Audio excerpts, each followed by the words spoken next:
Hello friends, welcome to Aspirant Assam. আজি আমি এই ভিডিওত আলোচনা কৰিম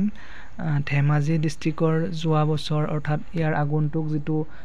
এলপি টিচাৰ ৰিক্ৰুটমেন্ট হৈছিল তাত কিমান কাট অফ গৈছিল আৰু তাৰ কিমান টোটাল পোষ্ট আছিল সেই হিচাপত মই এটা অনুমানিক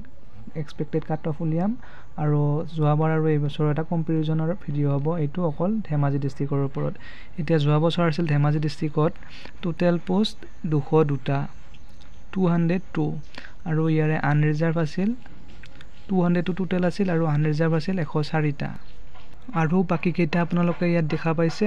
ওবিসি এমবিসিৰ আছিল 17টা এসটিৰ আছিল 16টা আৰু এসটি প্লেইনছৰ 0 এসটি হিলছৰ আছিল 27টা আৰু এনেকৈ টোটাল আছিল ধেমাজিত 202টা এতিয়া মই ধেমাজি ডিস্ট্ৰিক্টৰ কাট অফ লিষ্টখন তুলনা কৰিম যোৱা বছৰ কিমান গৈছিল অৰ্থাৎ ইয়াৰ আগৰ ৰিক্ৰুটমেন্টত তাতে টোটাল পোষ্ট আছিল 202টা আৰু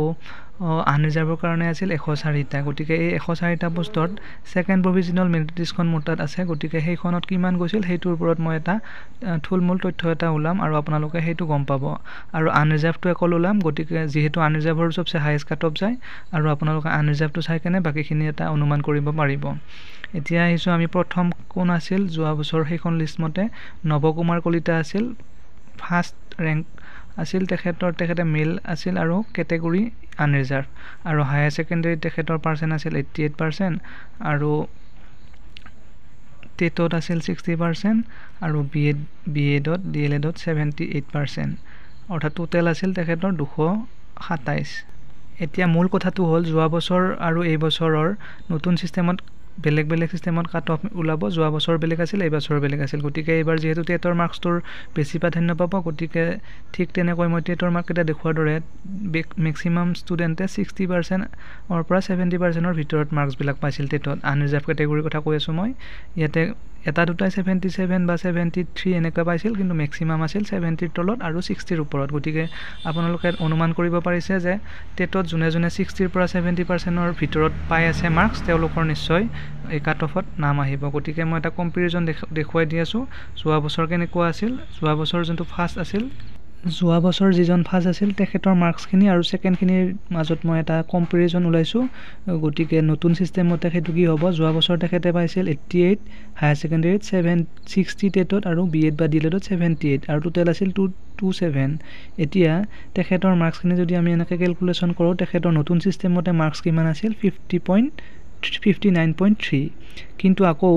যদি সেকেন্ডজন প্ৰাণজিত কলিতা আছিল সেকেন্ডজন তেখেতো আনৰিজাৰ্ভৰ আছিল আৰু হায়াৰ সেকেন্ডাৰীত 77 টেটত 71 আৰু বিএড ডিএলএডত 76% আৰু তেখেতৰ টোটাল আছিল 225 ডিফাৰেন্স আছিল 2 মাত্ৰ ডিফাৰেন্স আছিল দুইজনৰ মাজত কিন্তু ইয়াতে সেকেন্ডজনৰ মাৰ্কছ আহিল 67.6% নতুন সিস্টেম মতে এতিয়া আপোনালোকে নিশ্চয় গম পাইছে যে টেটৰ মাৰ্কছটো কিমান গুৰুত্বপূৰ্ণ ভূমিকা পালন কৰিব আমাৰ নতুন ৰিক্ৰুটমেন্টত ইয়াৰ পৰা গম পোৱা যায় অৰ্থাৎ যিজন সেকেন্ড আছিল তেখেতে পালে 67.6 আৰু যোনজন ফাৰ্স্ট আছিল 59.3 অৰ্থাৎ এনে ধৰণৰ হ'ব নতুন সিস্টেম মতে গতিকে ক'ব পাৰি যে আপোনালোকৰ যদি 64 বা 63 ইমান আছে তেন্তে নিশ্চয় আপোনালোকৰ নাম আহিব অৰ্থাৎ ফাইনেল লিষ্টত নাম অহাৰ সম্পূৰ্ণ চান্স আছে আৰু যেহেতু এবাৰ যোৱাবাৰতকৈ এবাৰ অলপ পোষ্টটো কম আছে গতিকে অলপ কাট অফ হাই যাব তথাপিও আপোনালোকে যদি 64 বা 63 এটা পাই আছে তেতিয়া নিশ্চয় এটা আশা কৰিব পাৰে কিন্তু যোৱা বছৰ যেনেকৈ ৰেংক আছিল সেই যোৱাবাৰৰ নিচিনা নহয় এবাৰ সম্পূৰ্ণ ওলোটা হ'ব যিবিলাকৰ নেকি টেটত বেছি মাৰ্কছ আছে তেওঁলোকে নিশ্চয় পাব গতিকে আপোনালোকে যদি 64 বা 63 ৰ ওপৰত পাই আছে তেন্তে নিশ্চিন্ত মনে থাকিব পাৰে আনৰিজাৰ্ভ সকলে এইদৰে যাব কাট অফ বিলাক ধন্যবাদ